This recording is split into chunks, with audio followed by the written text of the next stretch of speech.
When my son called me on Christmas Eve saying he didn't need to bring presents anymore because things have changed, I just said, "Okay, David," and hung up.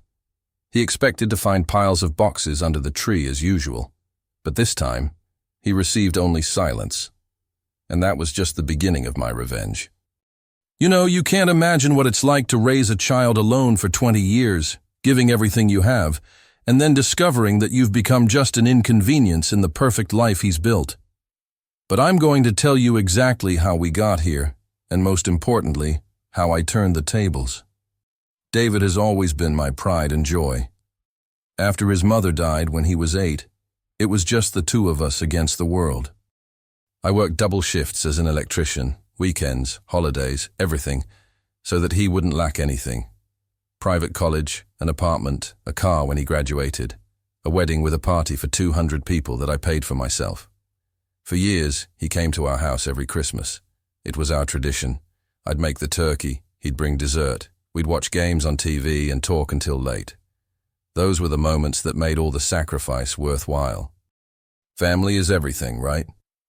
At least that's what I thought. But then he met Jessica. At first, she was sweet, polite, always thanking me for dinners. "Your father cooks so well, David," she would say, giving me warm hugs. I even liked her at first. I thought, finally, my son has found someone special. How wrong I was. After they got married and moved into that new house on Maple Street, which cost $200,000, $50,000 of which I helped with from my retirement fund, things started to change. David stopped coming alone. He always had an excuse. Jessica was tired. They had commitments with her friends. Her family was visiting. I swallowed it. After all, she's just gotten married. She has other priorities, I thought. But I kept sending gifts, cards, calling every week. Always trying to keep our connection alive, even though I felt something was different. The connection that changed everything came 3 days before last Christmas. "Dad, about Christmas," David began, and I already knew trouble was coming. "Jessica and I decided we're going to start our own traditions this year. Something more intimate. Just the two of us. Intimate." The word hit me like a punch in the gut. "But David, we always spend Christmas together." "It's been our tradition for 20 years, I said, trying to keep my voice steady. "I know, Dad, but things have changed. We're married now. We need our own space to create our own memories." Our own memories. As if 20 years of memories with me were worthless. And that's when he dropped the bombshell. "Actually, we don't even need to buy presents this year. We already have everything we need." Click. Deadline. 20 years of dedication summed up in, "We don't need your gifts." You won't believe what I found out later about why I was actually excluded from Christmas, and even less what I did when the truth came out. Before I continue telling you how I turned this game around, subscribe to the channel and leave a like if you've also been used by someone in your family. Turn on notifications because you'll only find family justice stories like this one here. Now let me tell you exactly how I discovered that my own son saw me as a social embarrassment. I stood in the kitchen holding the phone for about 5 minutes after David hung up. The house was completely silent. Only the ticking of the clock on the wall marking the seconds of a conversation that had just shattered everything I thought I knew about my son. I looked around the living room and every object reminded me of him. His graduation photo on the shelf I paid for. The framed diploma from the university where I spent $60,000 in tuition. The sofa where we watched games every Sunday before he got married.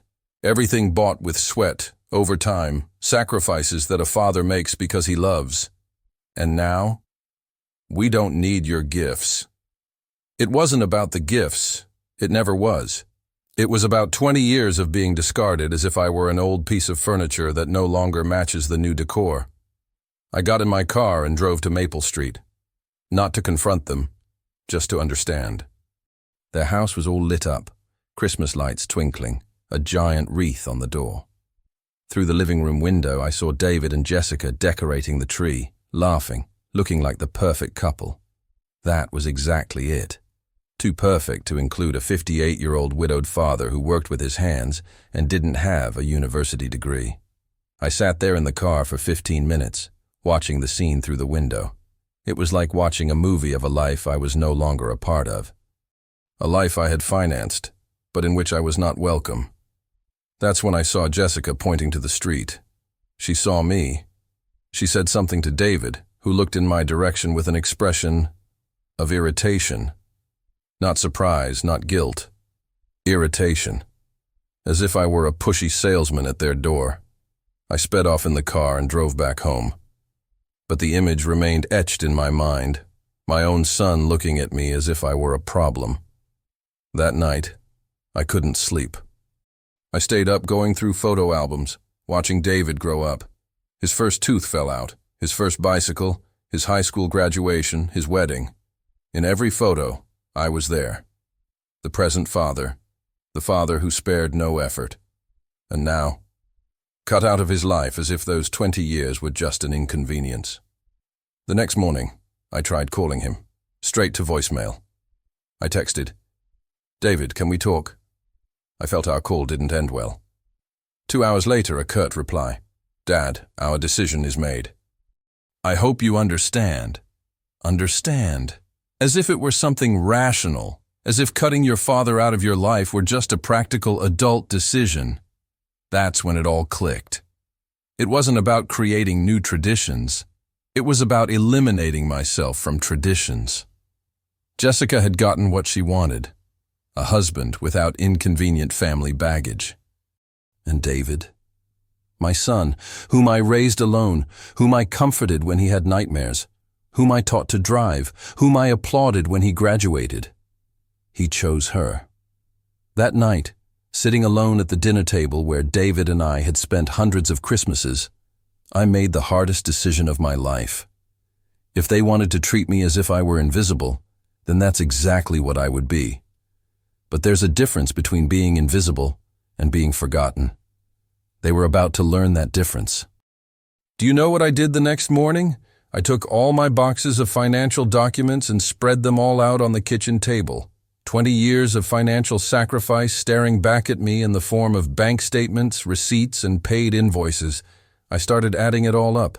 And my friend, when you put real numbers on paper, reality hits differently. David's college tuition, $63,400, including books and dorm room. All financed with loans that I was still paying off. His apartment during college, $800 a month for 4 years. $3,400 that came directly from my salary, so he wouldn't have to share a room with anyone. The car he got when he graduated, a brand new Honda Civic for $22,000. "It's just until I get settled into my job, Dad," he said. 3 years later, he was still paying it off. Wedding, $45,000. A party for 200 people at the Riverside Country Club because Jessica had dreamed of getting married there since she was little. I worked 2 years of extra weekends to fund her dream. Down payment on the house on Maple Street, $50,000 from my retirement fund. "It's an investment for the family's future, Dad. One day it'll all come back to you," David convinced me. Furniture for the new house, $12,000 on a sofa, dining table, and appliances. "We want to start off right, Dad. You understand?" It's always, "You understand," as if understanding were my obligation. In total, $230,800. $230,800. More than half of what I've earned in the last 5 years has gone straight to building the perfect life for my son. And that's without even mentioning the small loans that were never repaid. The $500 when his car broke down. The $1,200 for their honeymoon in Cancun. The $800 for Jessica's specialization course. Every time they needed money, I was the first person on their contact list. "Dad, can you help us this time? I promise we'll pay you back next month." Spoiler alert, they never did. But do you know what hurt the most when I saw everything organized on the table? It wasn't the numbers. It was noticing the pattern. Every payment came with a promise of future closeness. "When I graduate, we'll have more time together, Dad.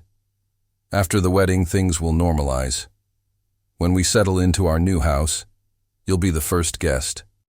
Each check I signed came with the hope that I was investing in our relationship, that every sacrifice today would mean more moments with my son tomorrow. But the truth was exactly the opposite. The more I gave, the more distant he became. Each payment transformed me a little more into the problem-solving dad, and a little less into the dad he wants around. And Jessica? Jessica was an expert at making me feel important when asking for money. "Frank, you're the best father-in-law in the world. David is lucky to have a father like you." Always with that smile that I now understood was calculated. $230,000 to discover that my son saw me as a bank, not as family. It was there that I realized that love has an expiration date when only one side is paying the price. So I picked up my phone and made the first call that would begin to change everything. The call I made was to my sister Sarah, who lived in the same city as David and Jessica. Sarah was always straightforward and didn't mince words, and I needed to understand what was really going on. "Frank," she said when I asked if she knew anything about David excluding me from Christmas, "I've been waiting for you to call me for months." "What do you mean?" "Sit down, because what I'm about to tell you isn't going to be easy to hear." Sarah told me that she was at the supermarket 3 weeks earlier when she ran into Jessica in the wine aisle. They stopped to chat, and Jessica, seemingly feeling at ease, began complaining about the family complications of the holiday season. "She said she was tired of having to include you in their plans," Sarah continued. "That her university friends always asked about the electrician father-in-law when you two went out together. Apparently introducing you as David's father was causing her embarrassment." Embarrassing. 20 years raising this boy alone, and I was an embarrassment. "But it gets worse, Frank. She said that now that they're settled," those were her words, "they don't need to pretend anymore that you're a close-knit family, that you can finally have the kind of social life you've always wanted." The knife to the heart came with the next part. Jessica commented that David agrees with her, that he also feels uncomfortable when he has to explain his background to her friends. Apparently, having a father without a university education doesn't fit the image they want to project. Sarah paused, letting the words sink in. "Frank," she literally said, "David deserves a family that matches his upbringing and social standing. We can't be stuck in the past forever." Stuck in the past. That's how they saw our 20-year relationship. "And there's more," Sarah continued. "I asked about Christmas presents, if you were at least going to meet up for that." Jessica laughed and said David was going to call you to dismiss the presents because they didn't want anything else that reminded them of his dependent phase. The dependency phase, as if father and son were a temporary relationship that you overcome when you get a diploma. I hung up the phone and sat in the darkness of my room for hours. Everything made sense now. The increasingly shorter visits. The excuses for not having dinner with me. The way David avoided talking about his work when we were together, as if he didn't want to include me in that part of his life. It wasn't just about creating new traditions. It was about erasing the old ones. It was about erasing myself. Jessica had managed to convince my own son that I was an embarrassment. And worse, David agreed. 20 years of being the hero in his life, and now I was the villain in the perfect story they wanted to tell. But you know what? If they wanted to get rid of their uneducated father, they were going to find out exactly how much it cost to maintain that polite life of theirs without the help of the inconvenient electrician.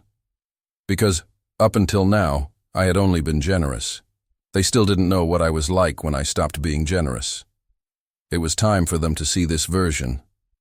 I woke up on the morning of December 23rd with a clarity I hadn't felt in years. You know when you spend so much time confused about a situation that when the truth finally hits, it's like a fog lifts? That was exactly it. I wasn't a father. I was a sponsor. I went to my home office and retrieved a file folder that had been stored in a drawer for months. Inside were all the documents proving my generosity. Loan agreements, transfer statements, receipts for payments made on their behalf. I put everything on the kitchen table and organized it by category. Education, housing, vehicle, marriage, emergencies that became routine. So I picked up my phone and started making calls. First call, bank. I need to cancel an automatic transfer to my checking account. Account number. $500 that went out every month to help with household bills. Second call, car insurance company. I need to remove an additional vehicle from my policy. David's car, which I'd been paying insurance for 3 years. Third call, credit card company. I need to cancel an additional card. Jessica had a card linked to mine for 2 years for emergencies. With each call, I felt a weight lifting from my shoulders. 20 years carrying responsibilities that weren't mine, and now I was returning them to whom they truly belonged. But that was just the warm-up. I grabbed a sheet of paper and started calculating exactly how much David owed me. Not the gifts, not the help a father gives out of love. The real debts. The money he borrowed and never returned. The payments I temporarily took on that became permanent. The final number surprised me. $47,600 in loans that were never repaid. I called my lawyer. Steve, I need to draft a formal debt collection notice.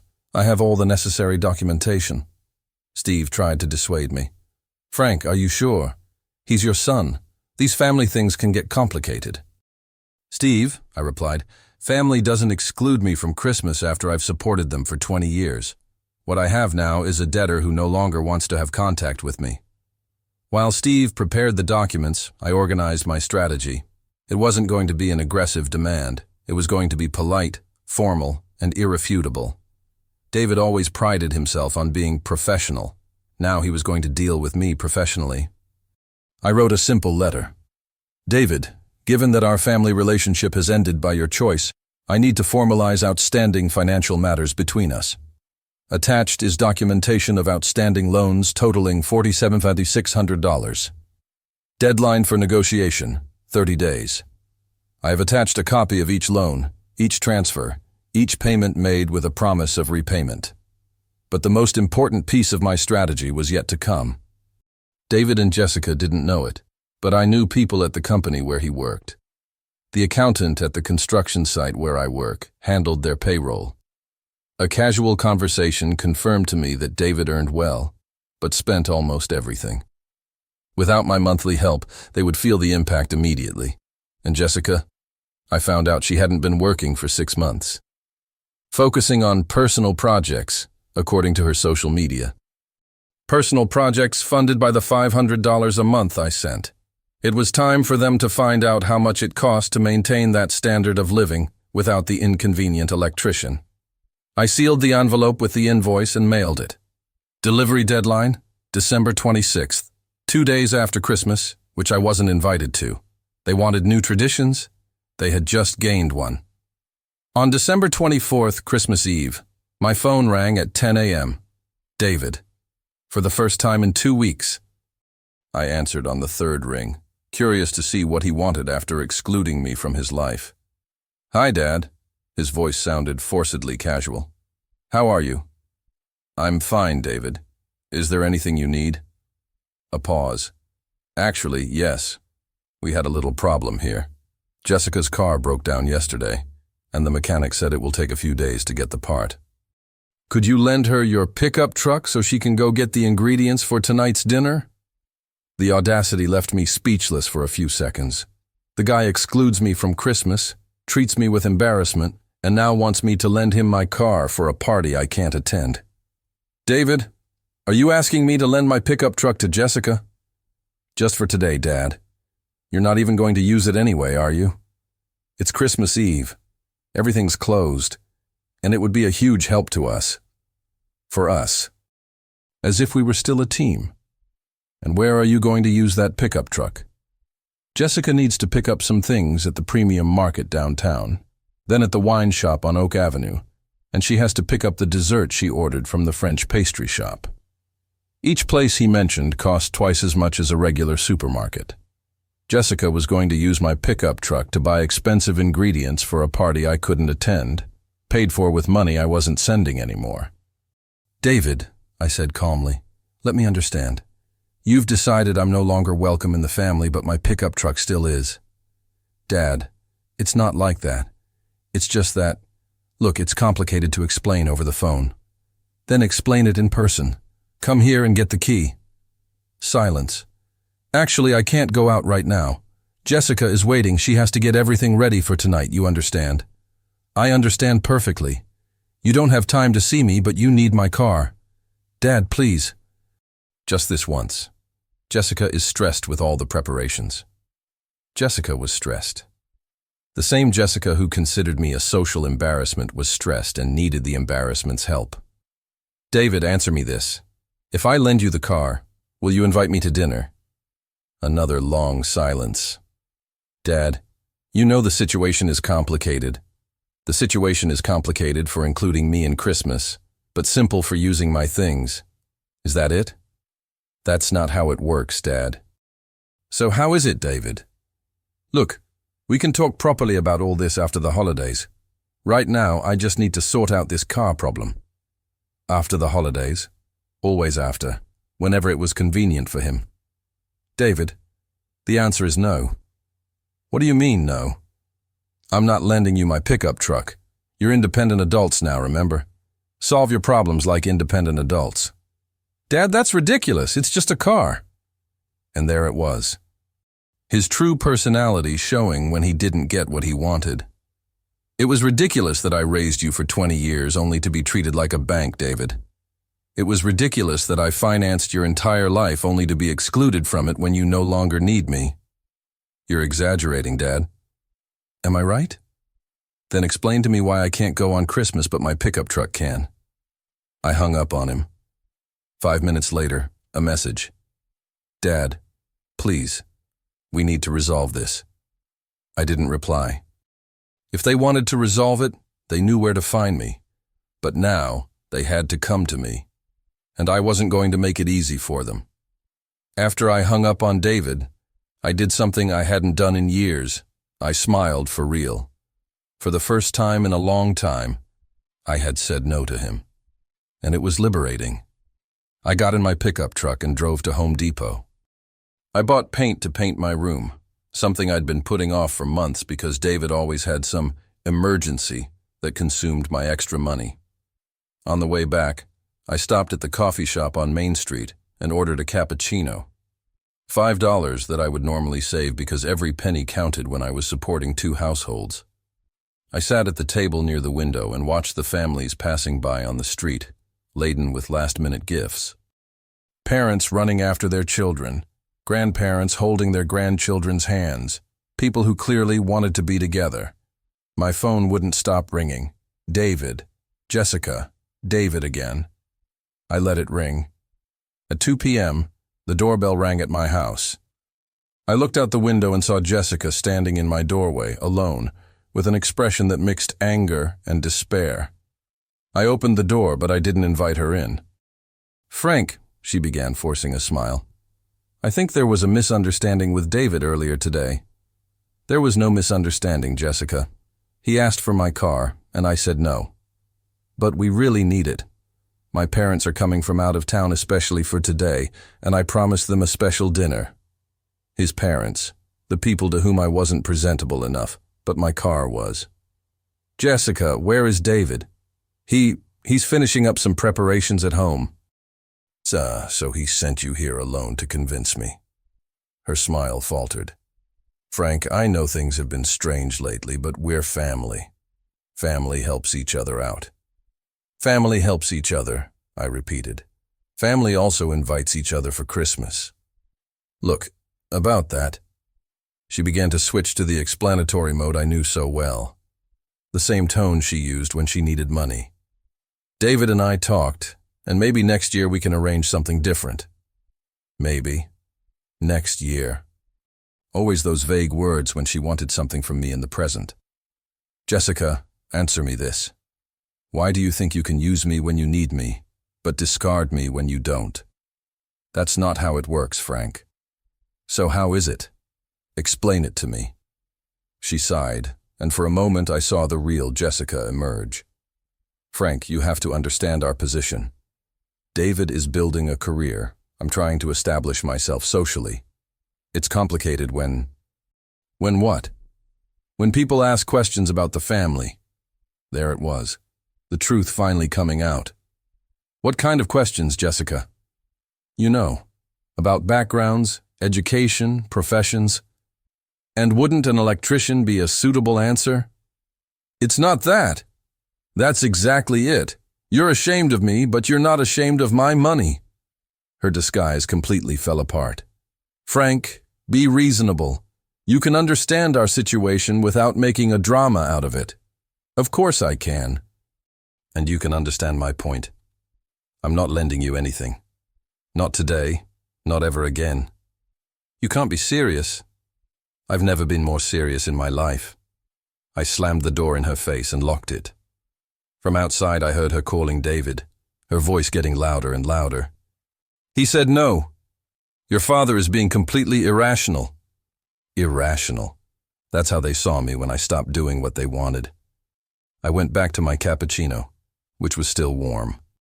Through the window, I saw Jessica driving off nervously in her car, which apparently was in perfect working order. It was a lie about the broken car. It was just another way to manipulate me.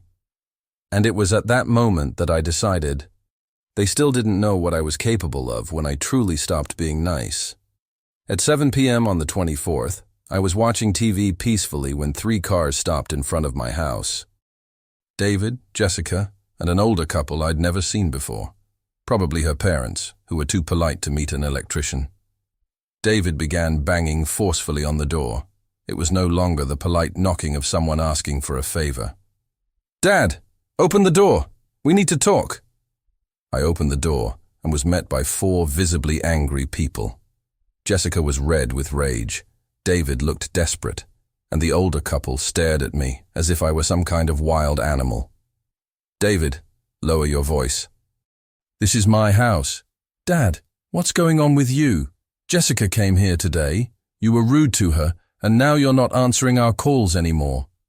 "These are Jessica's parents," he continued, pointing to the couple. "Robert and Margaret Thompson. They drove 4 hours to be here today." Robert stepped forward, and from his posture I immediately understood why David felt inferior. The guy radiated that polite arrogance that some people mistake for class. "Sir," he began, clearly not knowing my name. "Frank," I finished. "Mr. Frank, I understand there have been some family misunderstandings, but I believe civilized people can resolve this through conversation." Civilized, the first word he chose to describe me. "Robert," I replied, "there was no misunderstanding. Your son-in-law excluded me from the family Christmas, and now he wants me to solve his problems. It's quite simple." Margaret spoke for the first time, in the voice of someone accustomed to being obeyed. "David told us about your situation, Mr. Frank. We know it must be difficult for a man in your position to understand the social complexities a young couple faces." In my position. Social complexities. What position is that, Margaret? Well, she looked at Robert for support. A single father, working with his hands, without a college education. It must be challenging to keep up with his son's intellectual growth. Jessica tried to intervene. "Mom, it's not quite like that." "Let her finish," I said. I wanted to hear everything. "What Margaret is trying to say," Robert continued, "is that David has grown up. He has professional and social responsibilities now. It's not personal against you, but he needs space to develop relationships appropriate to his level." His level. And what's his level, Robert? "David is an engineer, graduated cum laude, with an MBA in administration. He moves in professional circles that demand a certain level of refinement. A level of refinement that an electrician doesn't have." "That's not it," David finally exploded. "Dad, they're not saying that." "That's exactly what they're saying, David, and you agree with them." The silence confirmed everything I needed to know. "Mr. Frank," Robert resumed control, "we are practical people. David told us that you have been very generous financially with them. We appreciate that. But generosity doesn't give you the right to interfere in the family relationships they are building." "Interfere," I repeated. "What Robert means," Margaret added, "is that perhaps it's time for you to find your own activities, your own friends, people more. suited to your life situation. David didn't say a word in my defense. He just stood there letting his in-laws insult me at the door of my own house. I understand, I said calmly. You came here to explain to me that I'm unsuitable for the family, but suitable enough to solve your problems when you need me to. No one said you're unsuitable, Jessica lied blatantly. Jessica, you just told me I'm inadequate. To my face, at my front door. I looked at David. Son, are these the values you've chosen? He looked at the ground. Get out of my house. Now. Mister. Frank, Robert tried to protest. There's no need to be hostile. Get out. They backed away, clearly not expecting me to react. David, I said before they got into the cars, you'll receive a letter tomorrow. Read it carefully. It was time for them to understand that underestimating an electrician was their first mistake, and it wouldn't be their last. On the morning of December 26th, I woke up to 47 messages on my phone. It started at 6 a.m. and didn't stop until I finally looked. The first one was from my sister Sarah. Frank, what the hell is going on? Linda called me saying you freaked out at Christmas and kicked David out of the house. Linda was my brother Tom's wife and one of the biggest gossips in town. If she was spreading stories about me, half the town already knew. I kept reading. Messages from cousins, neighbors, people from church, all with the same version. Frank had lost his mind, was being cruel to his son, had problems with alcohol, was going through a crisis. Each message I read showed how the story had been distorted. According to the version circulating, I had shown up drunk at David's house on the 24th, interrupted their Christmas dinner, yelled at Jessica's parents, and made vague threats about getting revenge on the family. The message that hurt me the most came from Pastor Williams. Frank, I'm worried about you. David contacted me yesterday, very upset. He said you're not the man I knew anymore. If you need to talk, you know where to find me. David had gone to cry to the pastor. He painted the story as if I were the unstable villain, and he were the innocent victim. At 10 a.m., I received a call from Tom, my older brother. Frank, I need to hear your side of the story because what Linda told me makes absolutely no sense. I told Tom everything. The exclusion from Christmas, the comments from my in-laws, the 20 years of financial support, the audacity to ask for my car back after banishing me from the family. Tom remained silent for a long time. Frank, this is serious. If what you're telling me is true, David is spreading lies about you to justify how he treated you. That's exactly what he's doing. But why would he do that? Because it's easier to portray me as crazy than to admit that they are ungrateful. In the afternoon, I discovered that the story had reached my workplace. My supervisor called me into his office.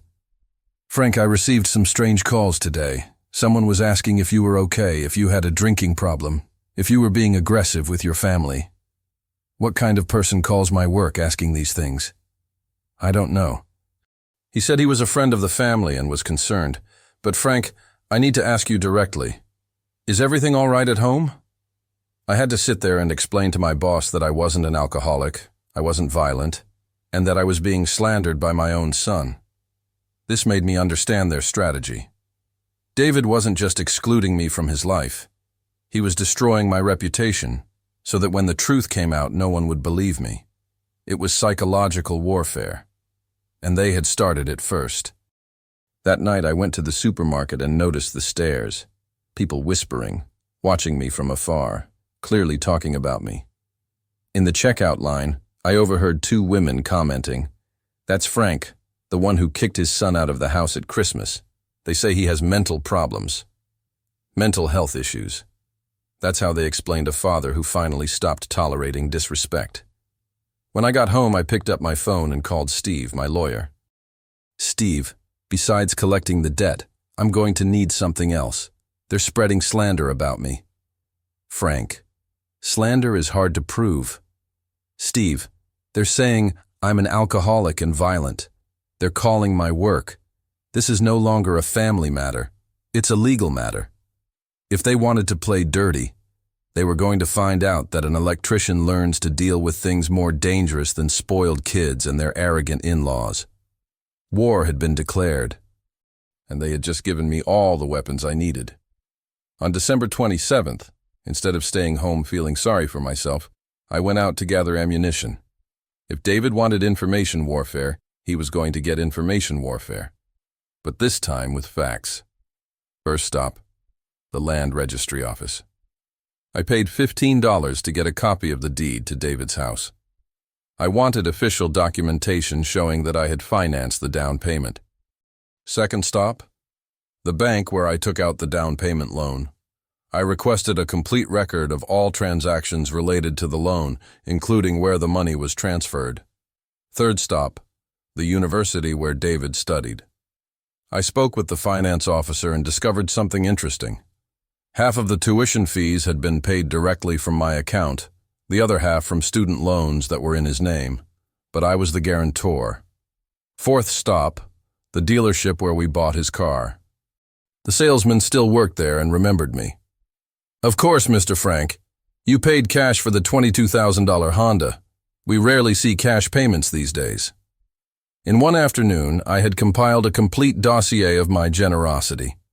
These weren't estimates or vague recollections. It was official, irrefutable documentation, with dates, amounts, and signatures. But that was only the first part of my strategy. I called a few strategically important acquaintances. People who knew David and Jessica, but weren't close enough to have heard only their side of the story. Mike, from the gas station where David was filling up. "Frank, what's this story I heard about you two fighting?" I told my version of events, with specific dates and numbers. Mike listened to everything and replied, "Man, that's heavy. And it makes sense because David always paid for gas with his card, never cash. I already thought it was strange for someone who was supposed to be paying off student loans." Carol, from the hardware store where Jessica bought things for her home. "Frank, she was here last week buying expensive Christmas decorations. She paid for everything with her card without even looking at the price. She didn't seem like someone who was having financial difficulties." Each conversation gave me more pieces of the puzzle. David and Jessica had built an image of a young, independent, and successful couple. But those who knew the details knew that their standard of living didn't match their income. On Thursday, I called Sarah and asked her a favor. "She needs you to find out exactly what David has been saying about me." Sarah returned with accurate information. David had contacted key people, Pastor Williams, my boss indirectly through a concerned friend, Linda, knowing she would spread the word to the whole family, and even some neighbors. The story he told was carefully crafted. I was going through a midlife crisis, drinking more than usual, resenting his success, and making unreasonable financial demands for help I had offered voluntarily. But David made a crucial mistake. He told everyone that I was charging him money that I had given to him as a gift. That gave me the perfect opening. I prepared a 2-page document. Title: Clarifications Regarding Outstanding Family Loans. I listed each transaction with the date, amount, context, loan for medical emergency, promised to repay in 3 months, and current status, not repaid after 2 years. Finally, a note. This information is being shared only to clarify misunderstandings about my family's financial situation, as incorrect versions are circulating in the community. I made 15 copies and personally delivered them to specific people. Pastor Williams, my boss, Tom, Sarah, and some neighbors I knew would comment. It wasn't revenge, it was transparency. If David wanted our family situation to be public knowledge, then the public would know all the facts, not just the version that suited him. And that was just the first move. They didn't yet know what was coming next. On the first weekend of January, I received information that changed everything. Sarah called me excitedly.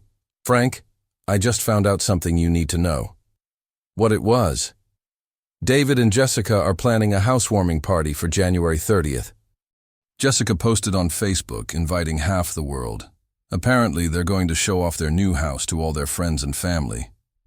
The house that I had helped to buy, for people I couldn't meet because it was socially awkward. There's more, Sarah continued. I read the comments on the post. Jessica is replying to everyone about how they worked hard and sacrificed to get their dream home. She doesn't mention you anywhere. They worked hard. They sacrificed. With my money. Sarah, could you send me the guest list that appears in the post? I can. But why do you want to know that? Because this party will be perfect for some interesting revelations. I spent the following week preparing what I internally called Operation Transparency. If David and Jessica wanted to show the house to everyone, I was going to show who really paid for it. First, I organized all my documentation into a presentable format. I created a folder with dividers by category: home inventory, furniture and decoration, personal loans, education, vehicle, and miscellaneous expenses. Each section contained copies of the original documents, bank statements, loan agreements, receipts, emails where David asked for borrowed money. But the most important piece of evidence was their social media presence.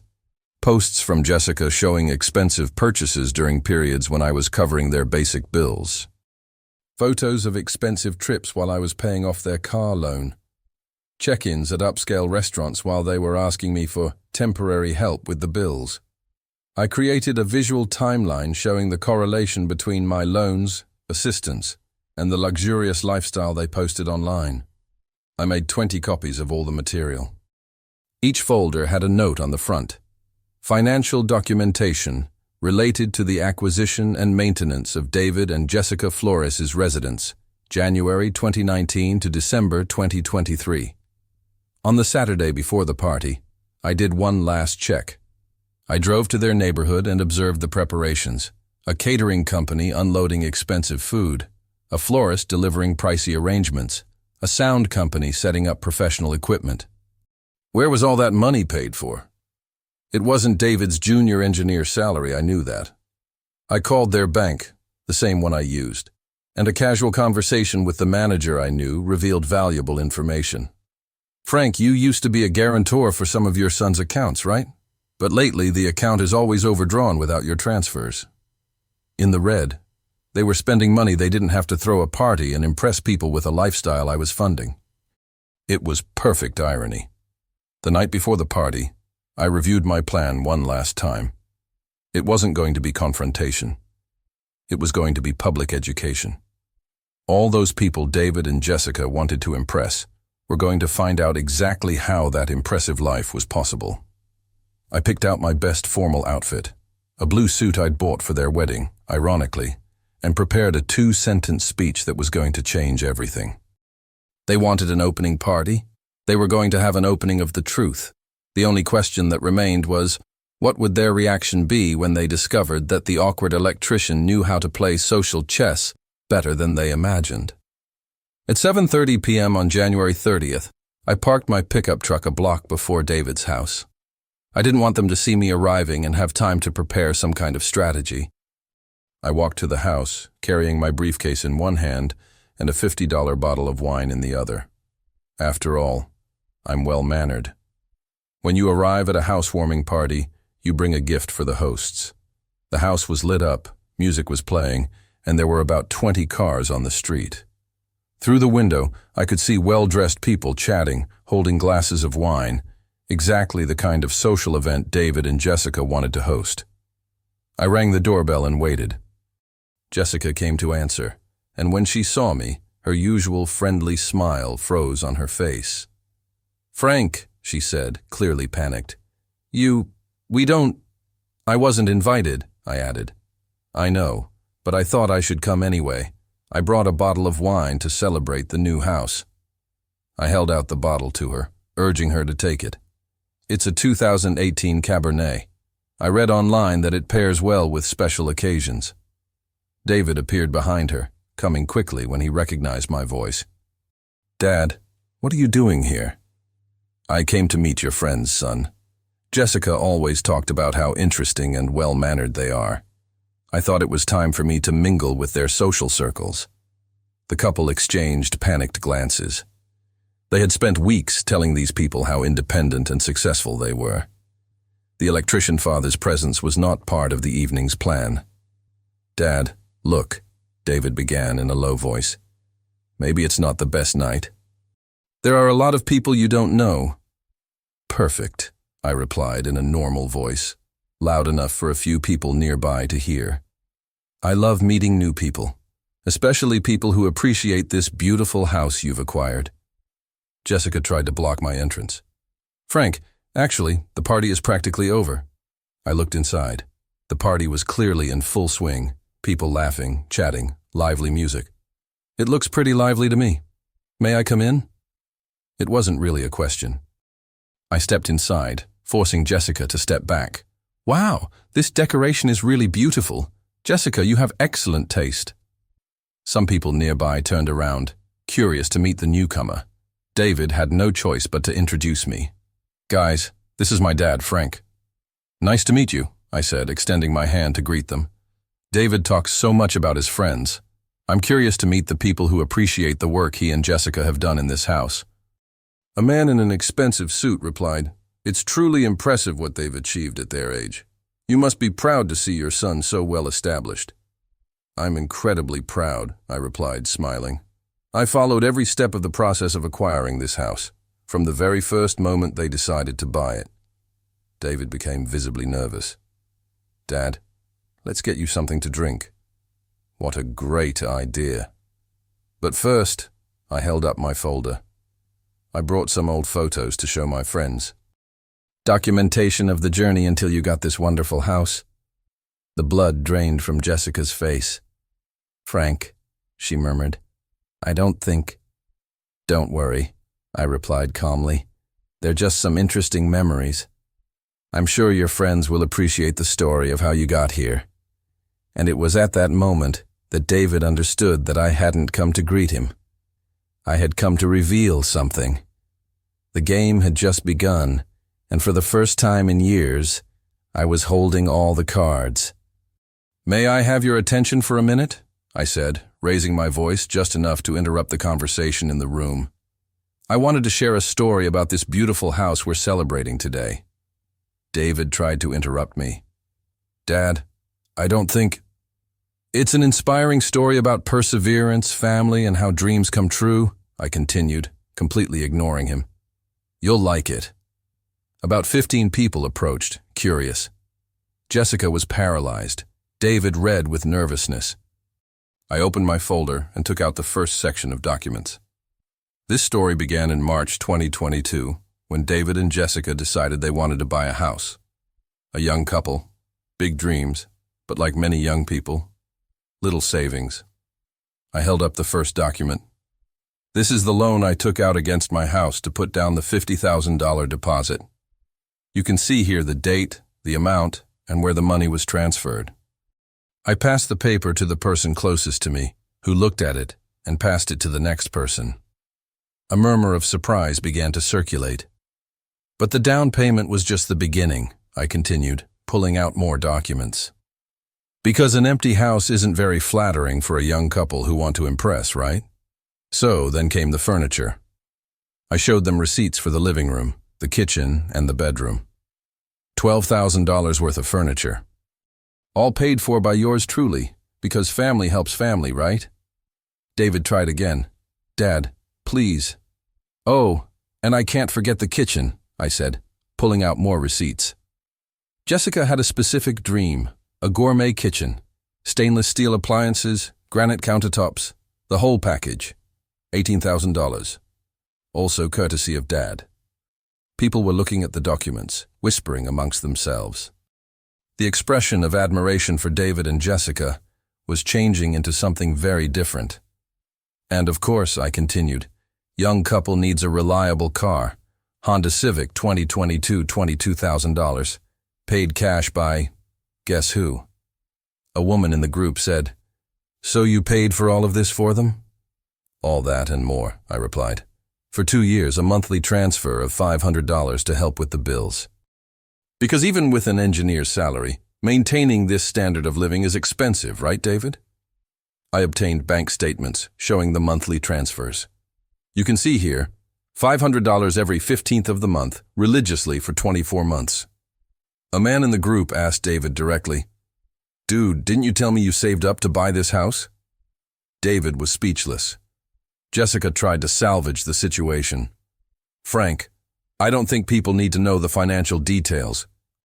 "You're right, Jessica. Normally, family doesn't talk about these things in public.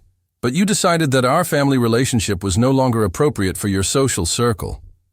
I removed the last section of documents, screenshots from their social media. While I was sending $500 a month to help with basic bills, Jessica was posting pictures of $100 dinners on Instagram. While I was paying off the car loan, David was posting about personal achievements on LinkedIn. The silence in the room was absolute now. And when I finally stopped paying for this lavish lifestyle, I paused dramatically. I was informed that I was no longer welcome at family gatherings because my presence caused social embarrassment. The woman who had asked about the financing looked directly at David and Jessica. "Did you exclude the man who paid for this house?" "It's not quite like that," David began. "That's exactly right," I interrupted. "And this party today, to show you how successful and independent they are? This party is being paid for with a credit card they can't afford because their embarrassing dad stopped sending money." The silence that followed my revelation lasted about 10 seconds, but it felt like an eternity. 15 people stared at David and Jessica as if they were seeing them for the first time. The first to speak was Martha, a woman in her 60s whom I recognized as being from the church David attended. "David," she said in a voice that mixed shock and disappointment, "is this true? You really cut your father out of the family after he supported you your whole life?" David opened his mouth, but no sound came out. Jessica tried to reply, "You don't understand the whole situation." "Then explain," said Robert, a co-worker of David's. "Because what I'm seeing here are documents showing that your father-in-law invested over $100,000 in your lives, and you cut him out of the family." "That's not how it is," Jessica protested. "Frank is twisting everything. He's going through a crisis. He's not doing well psychologically." I smiled calmly and took another document from the folder. "Jessica, this is my medical report from my complete checkup last month. Perfect physical and mental health. You can show it to your guests." The attempt to portray me as mentally unstable had just crumbled. "And since we're talking about health," I continued, "how about you tell your friends about your financial health? How many credit cards are maxed out? How many months are you behind on bills since I stopped sending money?" David's red face gave me the answer everyone needed. Mark, another guest, shook his head in disgust. "Man, that's unforgivable. The man raised you, paid for your education, bought your house, and you cut him out of the family. What kind of person does that?" "You don't know the whole story," David finally managed to say. "My father can be complicated. He has unrealistic expectations about our relationship." "Unrealistic expectations," I repeated. "How could I be invited to Christmas by the family I've been supporting for 5 years?" A young woman in the group asked directly, "Jessica, is it true that you excluded him from Christmas?" Jessica hesitated, and that hesitation was answer enough. "My God," the young woman continued, "you are horrible. How could someone do that to their own father?" Martha addressed David directly. "Young man, your mother would be ashamed of you. She would never have imagined that she raised a son capable of such ingratitude." That was the last straw for David. "Don't talk about my mother. You know nothing about our situation." "We know enough," Robert said. "We know you're a parasite who bit the hand that fed you." People started to move away from David and Jessica, literally. The circle that had formed around me when I started speaking was now dispersing, leaving the couple isolated in the middle of the room. "Frank," Martha said, approaching me, "I'm so sorry for what they did to you. This is unacceptable." Other guests began to say goodbye, clearly uncomfortable with what they had discovered. "Thanks for the wine," someone said sarcastically to Jessica, "but I think I'd better leave." Within 15 minutes, half the party had left. The remaining people were visibly embarrassed, whispering amongst themselves, looking at David and Jessica with a mixture of disgust and pity. Jessica was almost crying. "Frank, you ruined our night." "Did I destroy anything?" I replied calmly. "Jessica, I only told the truth. If the truth destroyed something, maybe the problem isn't the truth." David finally exploded. "Get out of my house!" "Your house," I smiled. "With whose money, exactly?" And with that, I put my documents in the folder and headed for the door. But before leaving, I turned to the remaining guests. "Guys, it was a pleasure meeting you. And thank you for letting me tell the real story behind this beautiful house. I think everyone deserves to know the truth about the people they admire." 2 weeks after the party, I was having breakfast when my phone rang. It was Steve, my lawyer. "Frank, you need to know something. David contacted me yesterday." "What did he want?" "He wants to negotiate the debt that you documented. Apparently their financial situation is complicated." I couldn't hide my smile. "Complicated how?" "According to him, after that party, they've been having social and professional problems. Some friends cut ties, and someone at his work found out about the situation. He said he needs to resolve this quickly. Work-related problems." This was better than I expected. "And what was his proposal?" "He wants to pay in installments, $500 a month for the next 8 years. I did the calculations mentally. 8 years of payments of $500 were exactly the same $500 a month that I used to send them before I stopped. It was almost poetic. "Steve, tell him I accept. But on one condition. If he misses a payment, the entire debt becomes due immediately, and I need real collateral." "What kind of guarantee?" "At home." Steve was silent for a moment. "Frank, are you asking for the house as collateral for a $50,000 loan?" "I am." "If they can't pay, the house reverts to whoever actually financed it." 2 hours later, Steve called back. "David accepted all the conditions. He's desperate to resolve this." Desperate. What an interesting word to describe someone who, a month ago, considered me a social embarrassment. The following week, I found out why David was so eager to resolve our situation. Sarah called me with fresh gossip from around town. "Frank, you won't believe this. Jessica lost her job at the expensive clothing store where she worked." "How did he lose?" "The store owner was at your party. She was one of the guests who heard everything. She said she didn't want employees with questionable character representing her brand." Questionable character. That's how Jessica was now being seen in the city. "And there's more," Sarah continued. "David is being isolated at work. His boss hasn't fired him, but he's only giving him the bad projects. Apparently, some important clients found out about the story and questioned his integrity.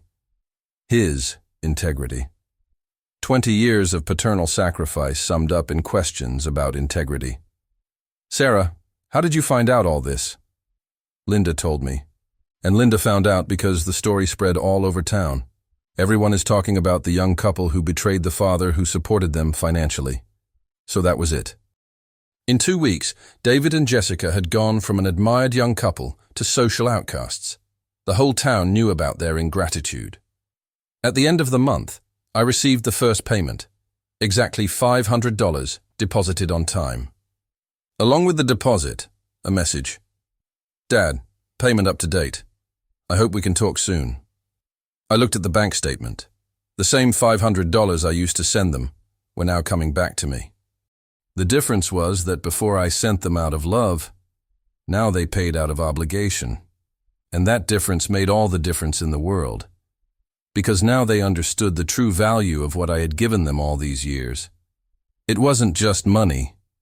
It was respect, gratitude, family. And when you lose these things, finding out their value is always more expensive than you imagined it would be. 3 months after the disastrous party, one Thursday morning, David showed up at my door. Alone, without Jessica, looking like I hadn't seen him since he was a teenager and had problems at school. Deep dark circles under his eyes, unshaven, wrinkled clothes.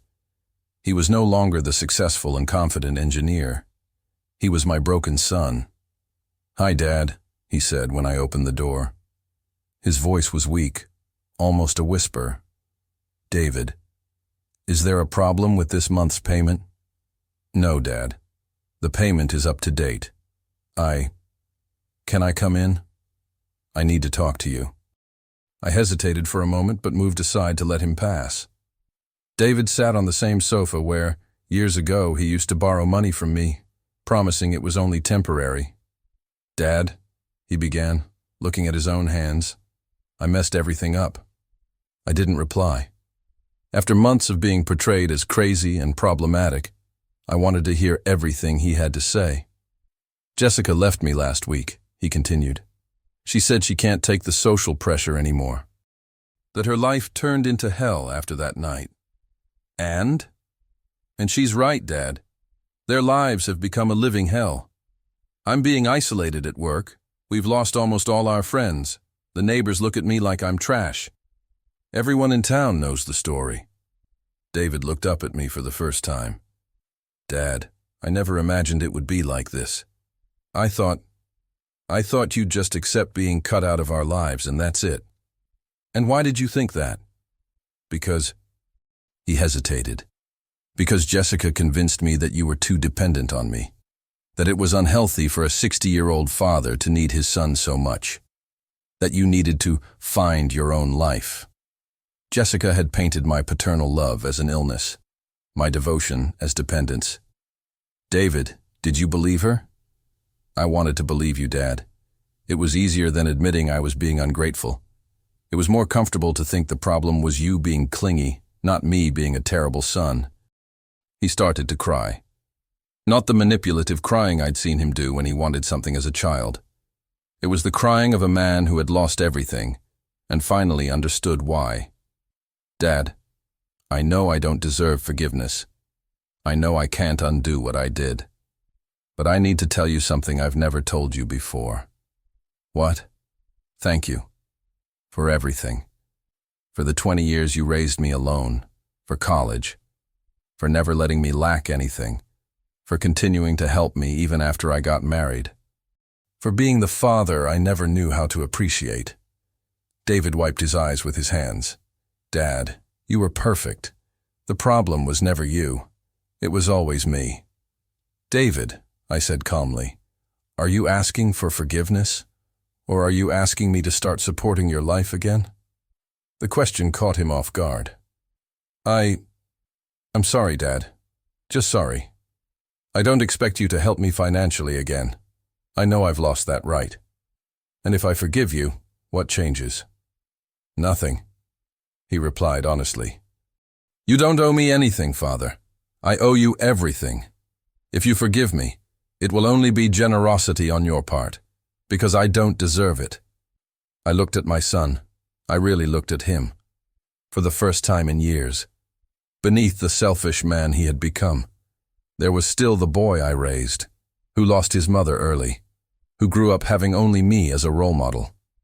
"David, I forgive you." He began to cry harder. "Thank you, Dad.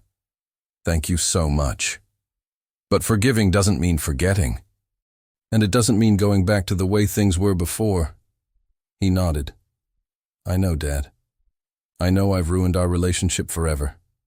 David, our relationship isn't broken. It's just changed. And it's up to you whether that change is for better or for worse. And speaking of children who only call when they need something, you need to watch the story playing on your screen right now. It's about a mother who discovered that her daughter only contacted her when she was short of money.